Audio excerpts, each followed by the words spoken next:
ما عجبنيش انا المغرب كيف لعب. مين جا ما بغيتش كاع نلعب معاه. ملي كنعرف الراجل كيف كريتو ابخي كاين لعابه كاينين دابا. انا في الوقت ديالي اللي كنت كنلعب كانوا لعابه، ولكن لا كاليتي دابا اللي كتشوف اللاعب كيلعب في باريس سان جيرمان، واحد كيلعب في مدريد، ماشي بنينا مع كيف قلت لك مع وليد، ماشي انا عندي الفكره ديالي ديال الكره سي ديفيرون.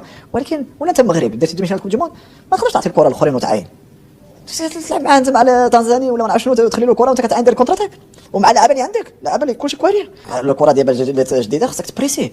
وهاد اللعابه اللي ما عندهمش سورتو لي افريكان تكنيكمون ماشي طوب ولا تبريسيهم غادي يعطيوك الكره دغيا. وابخي انت ملي ولا كتشد الكره فوق مع لا كاليتي تكنيك اللي عندك لعابه اللي غادي يدير لا ديفيرونس، واحد ضد واحد غادي يدوز. ولكن دابا ولا كتعاين ملي كنقول انا المغرب مع هاد لا كاليتي اللي عندها خصها تدخل الماتش تقول له 20 دقيقه الاولى الماتش نكملوه 1-0 مع الفرقي. خصها الناس يبقاو يخافوا من المغرب ولا ما يديروش هاد الشيء ما غادي سافا تخي ديفيسيل باسكو لافريك سي با فاسيل اوسي. اذا اخواني الكرام كما سمعتوا هذا عادل طعرابط، وهاد الكلام اللي قالوا شحال هذه مده، ولكن ما كانش يلا توصلت به يلا شفتو. كنت كندور في بعض القنوات ولقيتو هاد الكلام، بغيت نرد به على بعض الاخوان اللي كنت تنشرح لهم نفس الكلام اللي قال اننا عندنا لاعبين في المستوى ديال اننا نستحوذوا على الكره ونسيطروا على الكره ونامبوزيو لو جو ديالنا وما نخليوش لادفيرسير يتمتع بالكره، نحيدوها ليه في اسرع وقت. اذا هذا عادل طعرابط، ومن لا يعرف عادل طعرابط وانا اعتبره من اكبر الفنانين اللي دازوا في كره القدم بالنسبه لاصحاب الرجل اليمنى لا يضاهيه الا رونالدينيو بكل امانه. كيفاش هذا اللاعب من هذا المستوى يقول هذا الكلام وانت تجي عندي في التعاليق تقول لي انا راني عندي 20 عام وانا مدرب وراك غير كتخربق؟ اذا اخواني الكرام مني تنتكلموا على المنتخب راه تنتكلموا لمصلحه المنتخب الوطني. حنا لا يهمنا لا والد بكراكي ولا القجاع ولا إنا ولا حتى، اللي كيهمنا هو العالم الوطني.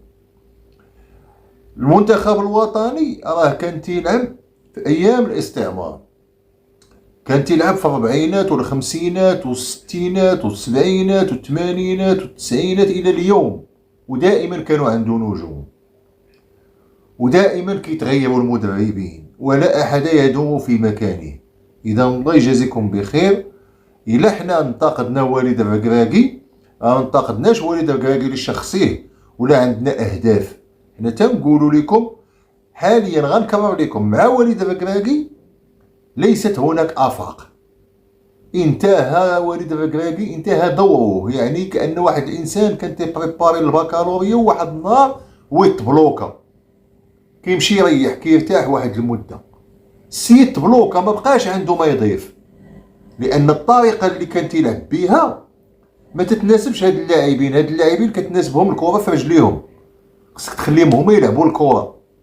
وكيف ما قال عادل طعرابط ما غاديش تمشي انت ضد تنزانيا ولا ضد النيجر ولا ضد شي منتخبات وتخلي لهم الكره وترجع للور. ما كانش انت عندك لاعبين في ريال مدريد وباريس سان جيرمان مانشستر يونايتد وزيد ليفركوزن وهذا الشيء كامل، وتمشي انت ترجع وتخلي لاعبين يعني مع احترامنا ليهم ما عندهمش ديك الكفاءة الفنية اللي تخليهم يستحوذوا على الكرة ضدك.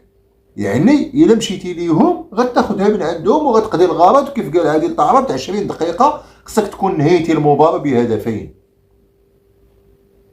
انني ديك المره تكلمت وقلت واحد الكلام وتنتقدت عليه كثير. انا قلت الفرق بين انك تلعب مع منتخبات اقل منك يعني فنيا، ماشي بحال مثلا لعبتي مثلا مع النيجر، ماشي لعبتي مع الارجنتين ولا لعبتي مع البرازيل ولا البرتغال ولا اسبانيا. يعني تنزانيا مثلا ماشي هي هاد المنتخبات القويه غير في افريقيا. الا لعبتي مع السنغال راه ماشي انك لعبتي مع النيجر ولا بوتسوانا ولا مع احترام لكل شيء، لان كل واحد عنده المكانه ديالو.